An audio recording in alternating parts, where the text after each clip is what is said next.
มื้อนี้ก็มาอัปเดตเนาะพี่น้องเอ้ยอันน่ะครอบครัวอันน้องนั้นน่ะเนาะหรือว่าแม่คำตานั่นเองพี่น้องเอ้ยเนาะทางอันเพื่อนชานเพิ่นก็อันได้แอมแป้นแล้วเนาะพี่น้องเนาะอืมพี่น้องเอ้ยเนาะ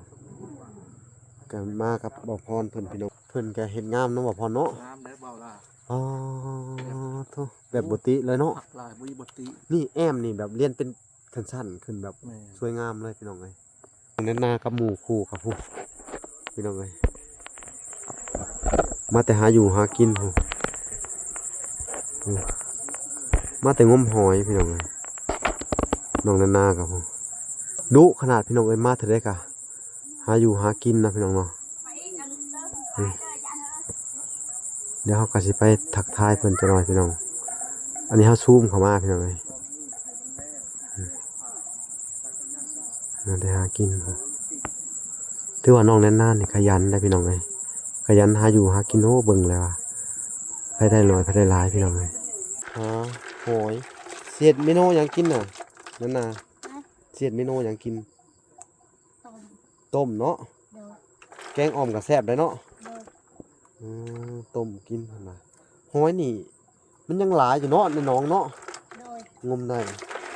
นี่พี่น้องเอ้ยพี่น้องเอ้ย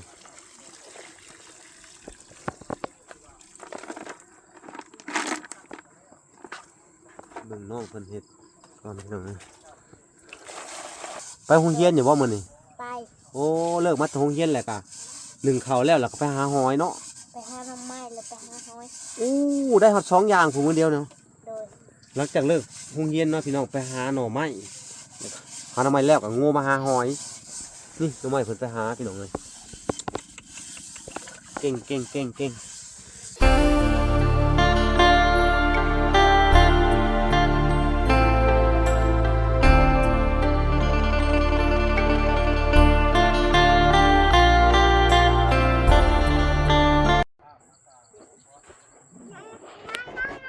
โอเคพี่น้องเอ้ยเนาะกราบสบายดีพ่อแม่พี่น้องเนาะเบิดสุขสู่คนเนาะก็ยินดีเข้าสู่ช่อง YouTube บ่าวหลาสายบุญคุณนาธรรมคือเก่าเส้นเคยพี่น้องเอ้ยเนาะทักทายสบายดี FC ทางฝั่งไทยและ FC ทางฝั่งลาวและ FC ทางต่างประเทศนำเด้อพี่น้องเอ้ยเนาะที่รับชมบ่าวหลาอยู่เนาะมื้อนี้ก็มาอัปเดตเนาะพี่น้องเอ้ยอันน่ะครอบครัวอันน้องนั้นน่ะเนาะหรือว่าแม่คำตานั่นเองพี่น้องเอ้ยเนาะทางอันเพื่อนชานเพิ่นก็อันได้แอมแป้นแล้วเนาะพี่น้องเนาะพี่น้องเนาะกันมากับบ่อพรเพิ่นพี่น้องมาเจอบ่อพรพอดีเลยนี่พี่น้องเป็นบ่อพรสบายดีเด้อบ่อพรเด้อสบายดีบ่อพรสบายดี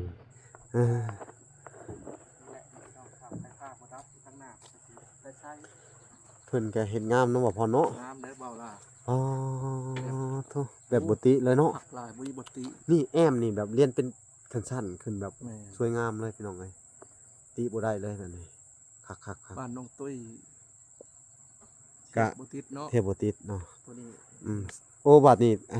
ถ้าต่อไปเฮาก็จะได้นี่แหละบริการสร้างในธรรมเฮ็ดดีนะถ้ามีอันเขตต่อไปถ้ามีโครงการต่อไปพี่น้องเอ้ยถ้ามีความช่วยเหลือเนาะเอ้าเดี๋ยวแม่นก่อนพาขึ้นเบิ่งตะโกนก่อนนี่พี่น้องเอ้ยเพื่อนชานเพิ่นก็แอมแป้นไป2ข้างแล้วพี่น้องเนาะอ๋องามได้เพิ่นเฮ็ดพี่น้องเอ้ยเพิ่นเล่นไลเตอร์แป้นเนาะงามเห็นตึงนะพี่น้องเอ้ยใส่วงกบใส่บ้านเนาะใส่บ้านแล้วก็ยังใส่วงกบประตูพี่น้องเอ้ย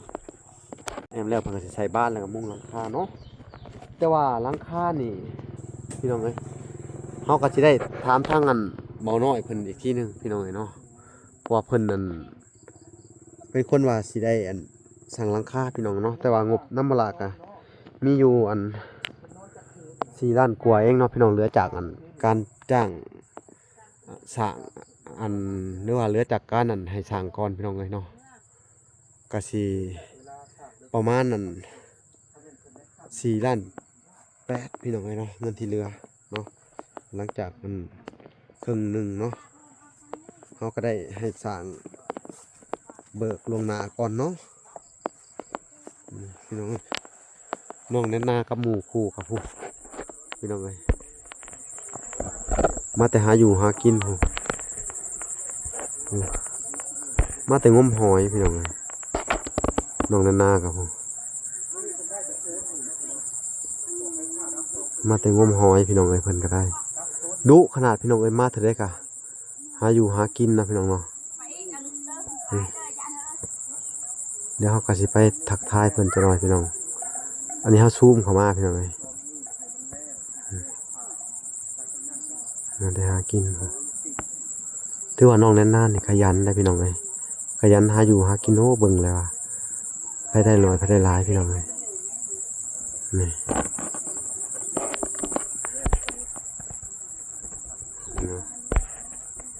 มาเลยนี่พี่น้องเข้ากาสุกเหลืองอลามเนี่ยพี่น้องเลยเนาะนี่เนาะเพิ่นแต่ว่าเพิ่นบ่ทันได้เกี่ยวอยู่พี่น้องเลยนี่น้องๆเพิ่นก็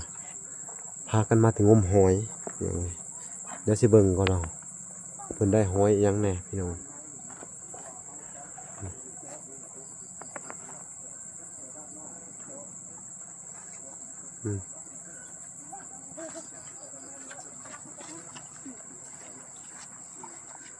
เขามาหอดเลยพี่น้องได้ที่เขาไปเบิ่งเนาะสบายดีน้องแน่นนา สบายดี โอ้สบายดีลูก สบายดี พากันมาแต่หาอย่างนั้นนี่ฮะนี่ล่ะ งมหอย โอ้เมื่อของเจ้าลูกโอ้หอยจูบพี่น้องเอ้ย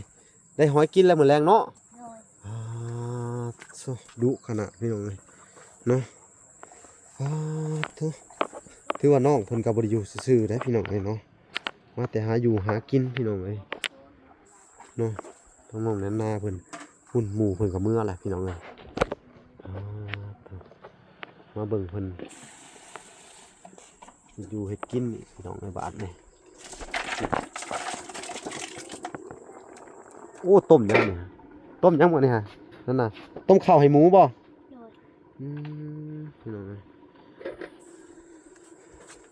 ต้มข้าวให้หมูหาหอยเสียดเมนูหยังกินน่ะนั่นน่ะเสียดเมนูหยังกิน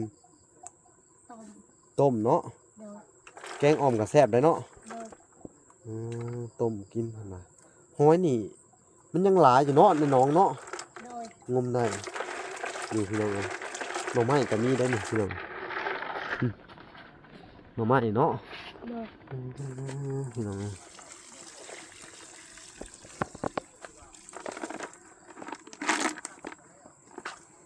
เบิ่งน้องเพิ่นเฮ็ดก่อนพี่น้องเอ้ย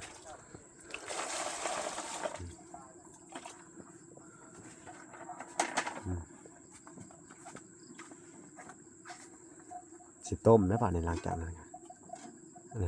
แกงยังอ่ะนะ ต้มน้ำไหม้ ต้มหน่อไม้พี่น้องเมนูอยู่พี่กะชวนร้ายกะการหาอยู่หากินหน่อไม้ก็ยังเป็นหลักอยู่พี่น้องไอ้เนาะ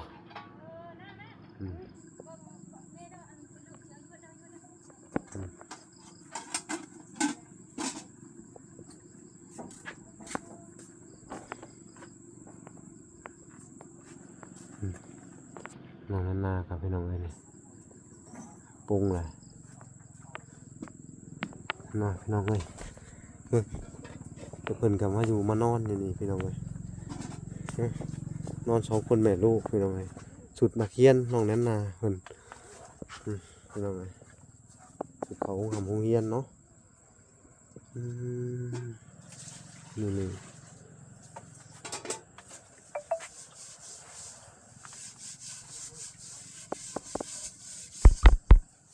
หลังจากงมหอยมาแล้วก็ล่างหมอเนาะนั่นนะไปโรงเรียนอยู่บ่มื้อนี้ ไป โอ้เลิกมาโรงเรียนแล้วก็นึ่งข้าวแล้วก็ไปหาหอยเนาะ ไปหาน้ำไหม้แล้วไปหาหอย อู้ได้ฮอด2อย่างผู้มื้อเดียวเนาะ โดย หลังจากเลิกโรงเรียนเนาะพี่น้องไปหาหน่อไม้หาหน่อไม้แล้วก็งูมาหาหอยนี่หน่อไม้เพิ่นไปหาพี่น้องเอ้ยเก่งได้2 เมนูพี่น้องเอ้ยเนาะขนาดไปโรงเรียนได้นี่ อืมเป็นอะไรไปโรงเรียนเรียนอันน่ะพอได้อยู่บ่โรงเรียน โดย พอได้อยู่เนาะ โดย พี่น้องเลยเรียนพอได้อยู่คนน่ะเรียนเก่งอยู่พี่น้องเลยนะมึงน้องเพิ่นสิแซ่ห้อยไว้พี่น้องเลย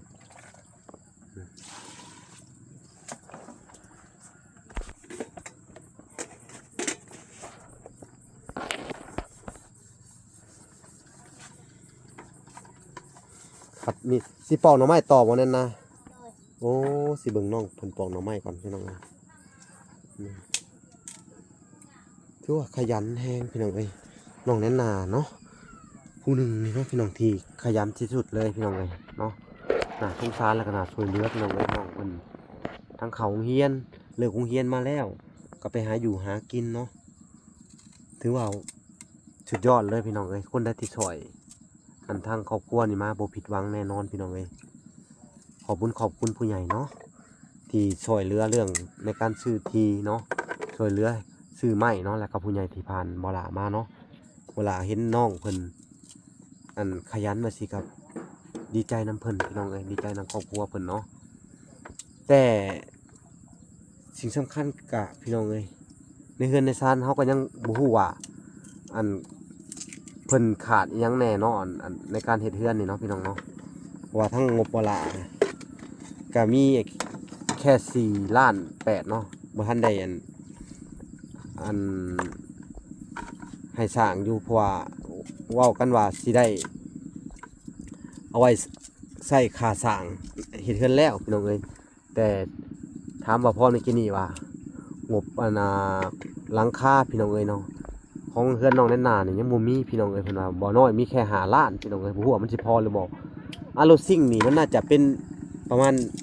7 ล้านพี่น้องถ้าเกิดว่า5 ล้านนี่น่าจะบ่พอพี่น้องเอ้ยต้องคุยกันอีกทีหนึงพี่น้องเอ้ยเนาะว่ามันสิราคาเท่าใดพี่น้องเอ้ยเนาะเขาก็ต้องถามมันทีมงานหมู่คู่ก่อนพี่น้องเนาะเบิ่งน้องก่อนพี่น้องเอ้ยนี่มื้อนี้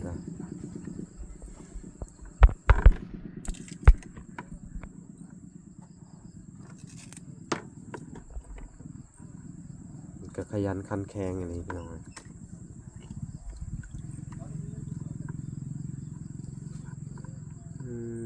ไปหาไก่เติบบ่แน่นนา บอ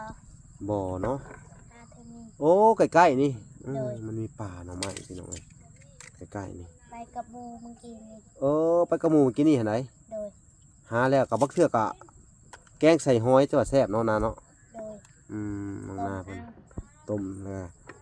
เฮ็ดแจวขึ้นเนาะต้มหอยต้มหน่อไม้แล้วพอได้อันนั้นได้แซ่บอยู่ได้พี่น้องเอ้ยอาหารแบบบ้านๆเฮาเนาะพี่น้องเอ้ยนี่เบิ่งน้องเพิ่นเฮ็ด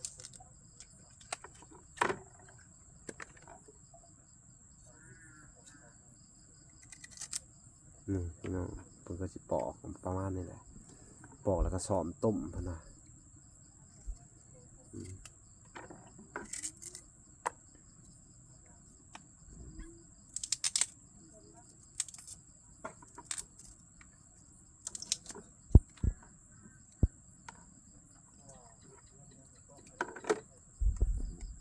พี่น้อง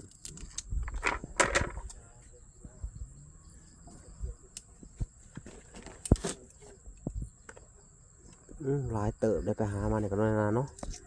โดย โอ้พี่น้อง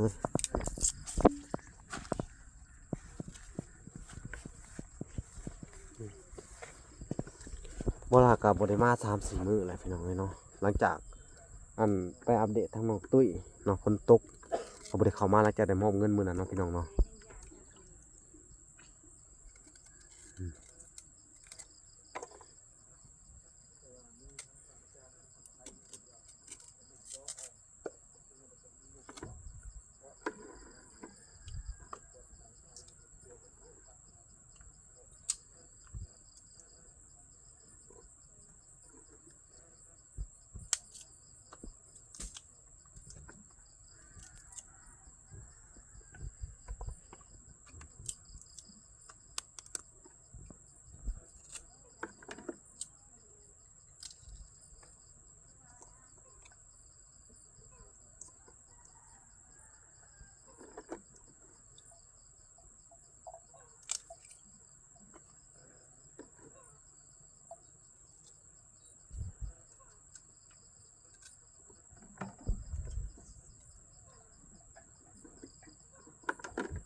อันนี้ก็แบบต้องปอกเปลือกออกอีกทีหนึงพี่น้องสอมหน่อไม้ต้องใส่หม้อต้มเนาะต้มแล้วก็ปอกกินพี่น้องไอ้บาดนี้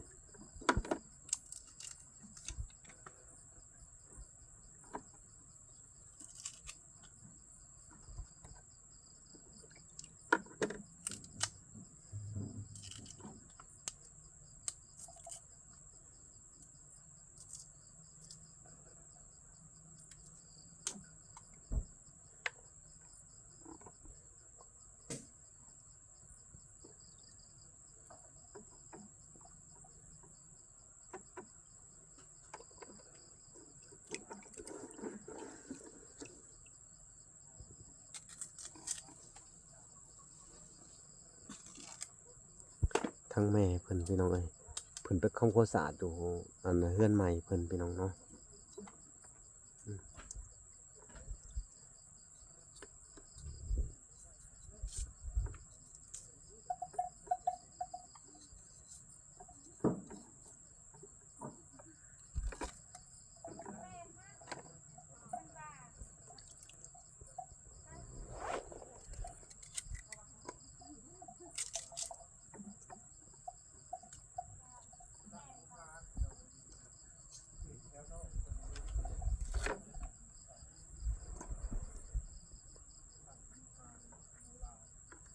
นี่พี่น้องเอ้ย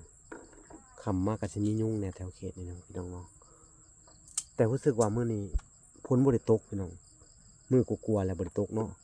สงสัยอีกถ้าบ่ตกอีกมื้ออื่นมื้อฮื้อนี่เขาพากันเกี่ยวข้าวกันแถวๆนี้พี่น้องเอ้ยเนาะนี่คักอันนี้พี่น้องเอ้ย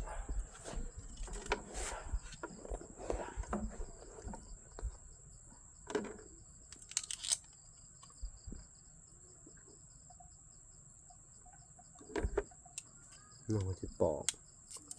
ตัวได้ยาวเพิ่นก็สอมเข้าไปพี่น้องเอ้ย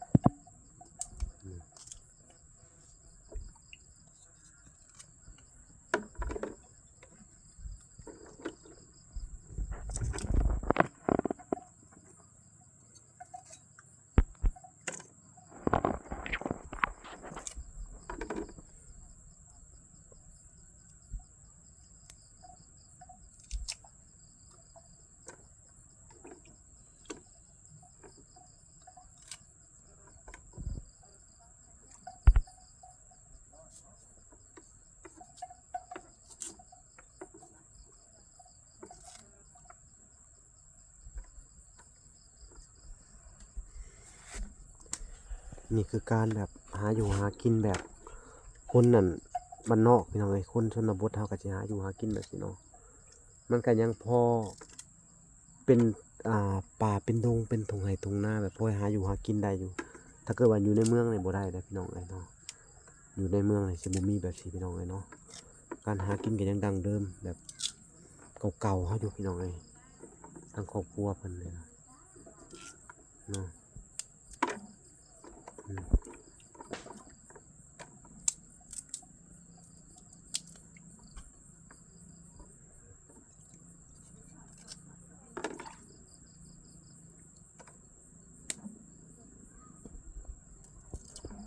โอเคพี่น้องเอ้ยเขาก็สิปล่อยให้น้องเพิ่นเฮ็ดก่อนเนาะพี่น้องเอ้ยทางแม่น้องนาก็ย่างมาสบายดี เห็นขึ้นไปเกิดอะไรกวาดเฮือนใหม่พี่น้องเอ้ยเนาะ วัดทีมทีปูนที อืม ทีเลื่อยทีกบนะ อืม ตัดอารมณ์ เป็นจังใดเห็นได้เห็นเฮือนอัน ดีใจร้าย แอมกำลังแอมเนาะดีใจหลายเนาะ ใจร้าย ดีใจสุดๆเลยเนาะ ดีใจ ดิ สุดหัว ดิ ใจเลย ดีใจนำเด้อแสดงความดีใจนำพี่น้องเอ้ยเนาะทางเวลากะสุดยอดเลยพี่น้องอันน่ะบ่ได้มา2 มื้อเนาะ สุดยอด แล้วมาเบิ่งโอ้แอมไวอีหลีเนาะตกใจเลยพี่น้องเนาะ โดย อลังการเลยพี่น้องไว้สร้างประเทศงามเนาะยอมรับในสีมือเพิ่นเนาะ โดย งามเนาะ น้ คักอะไรพี่น้องเอ้ยเนาะถือว่า ำกระคักอยู่ เจ้าคิดว่าอันมันตะกี้คิดว่ามันสิเป็นจังได คิดว่าบ่สิได้สำนีซ้ อืม ำนี่โอ้ยได้ละดีใจจน อืม ลาย ดีใจหลายเลย สุดหัวใจ สุดหัวใจเลยเนาะ โดย แบบว่าอาการเจ็บอาการปวดจะบ่มีเลยบัดนี้ บ่มีเลยเบาเลย เต้นตุบๆหัวใจเนาะ ดีใจ สุดๆเลย บ่มีเลย เออพี่น้องเอ้ย ก็จังได๋ก็ดีมุกดีใจนํพี่น้องเอ้ยเนาะแต่ว่าขาดอย่างเดียวพี่น้องเอ้ยเนี่ยนี่ฮะเนาะก็คือทางอันครอบครัวอันแม่น้องแน่นนานี่ก็ขาดห้องน้ำพี่น้องเอ้ยยังบ่มีงบเข้ามาอยู่พี่น้องเอ้ยอยากให้เพิ่นมีห้องน้ำคือสิคักอีกทีหนึงเนาะพี่น้องเนาะแล้วก็เรื่องของไฟก็บ่อันใกล้ๆนี่พี่น้องเนาะแต่ก็บ่ทันได้มีพี่น้องเอ้ยงบประมาณ จะถูกลูกเอ้ย ก็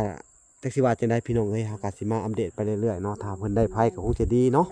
แต่ว่าได้ห้องน้ำก็คงจะดีอีกเพิ่มเข้าไปเนาะถ้าบ่ได้ก็บ่เป็นหยังเด้อสู้ๆต่อไปเนาะทางเวลาก็ขอเป็นกำลังใจให้เนาะมากะแม่นมาเห็นปู้ว่ะคือแอมไว้อะลีหรอ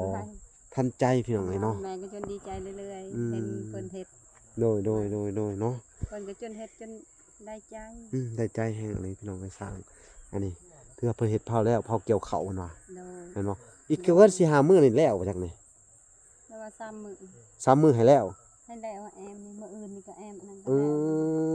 นี่ก็แอมอันนี้แล้ว แล้วแหละคันห้องนํเด้อใส่คำว่าแป้นเรือคันห้องคันกลางเลย โดย ถ้ามันบ่พอจังได๋ก็จังว่ากันใหม่อีกทีหนึงพี่น้องเนาะ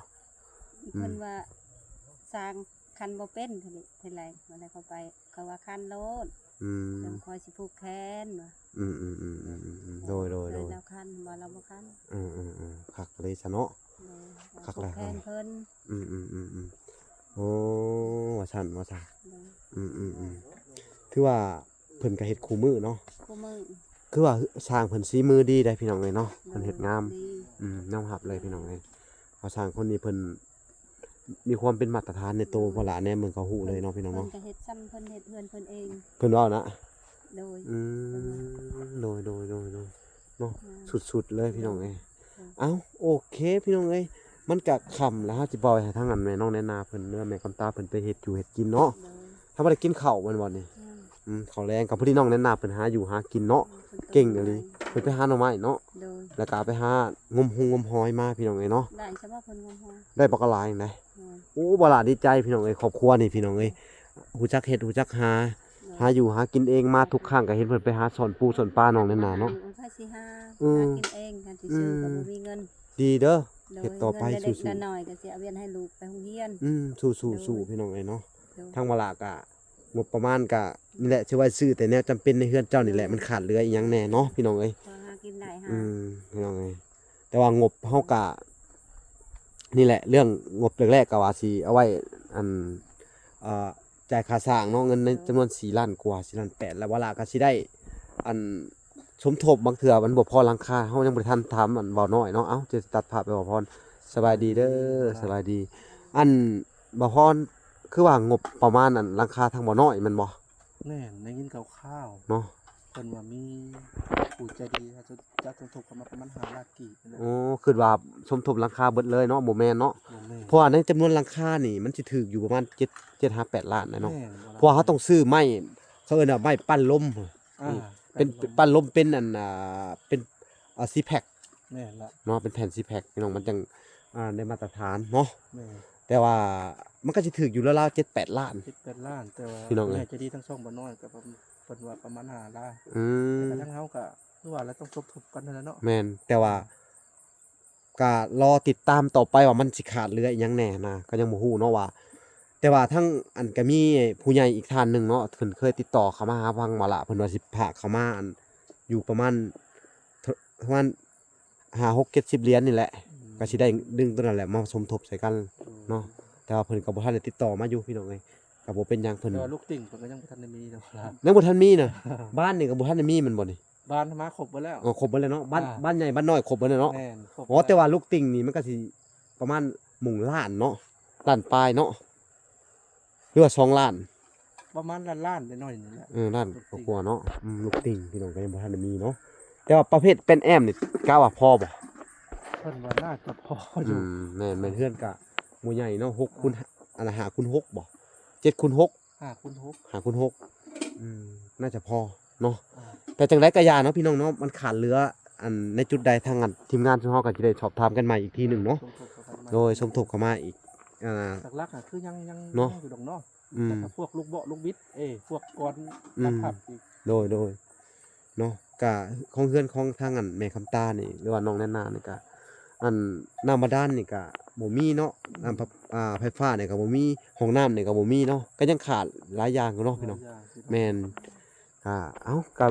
ชุดแรกแต่บุญวาสนาเพิ่นเฮาก็สิเฮ็ดจังไดพี่น้องเอ้ยเนาะเฮาก็อันช่วยสำเฮาช่วยได้หรือว่าผู้ใหญ่เพิ่นก็ช่วยสำช่วยได้เนาะถ้าหรือว่าถ้าเกิดว่าอยากช่วยเพิ่นในด้านการสะดวกสบายก็คือห้องน้ำมันเนาะบ่พรทางทีมงานเฮาเนาะทางวาระแล้วก็ทุกคนเนาะพี่น้องก็ผ่านไผก็ได้เนาะพี่น้องวาระก็ยินดีดีใจเนาะอยากให้เพิ่นมีห้องน้ำนำแน่ตามหลักนะเนาะค่อนข้างจะโล่งเลยแท้นี่บ่อนเฮาไปเข้าห้องน้ำมันก็ลำบากเนาะพี่น้องเอ้ยมันเป็นแบบโล่งเลย บ่มีป่า หมูมีป่า เขตแถวเพื่อนอันนั้นยังมีป่า เพื่อนบอกแก้วยังมีป่า แม่นนะ เนาะอันนี้ค่อนข้างจะแบบยากเลยบน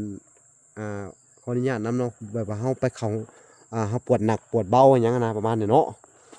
แล้วก็เรื่องของไฟฟ้านี่ก็คือว่าเสาใกล้ๆดิแนมไปก็เห็นเสาเนาะ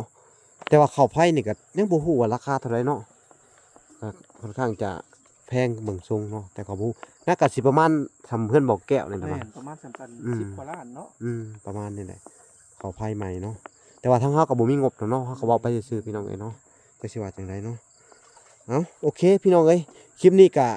ค่ำมืดตื่นตาแหละพี่น้องทั้งซุมเฮาก็สิได้อันกลับก่อนพี่น้องเอ้ยก็สิได้มาติดตามอีกคลิปหน้าพี่น้องเนาะทั้งเวลาก็จะขอตัวลำลาไปก่อนเด้อคลิปนี้ก็ขอกล่าวคำว่าสบายดีและสวัสดีเด้อสบายดีบ๊ายบายพี่น้องเอ้ย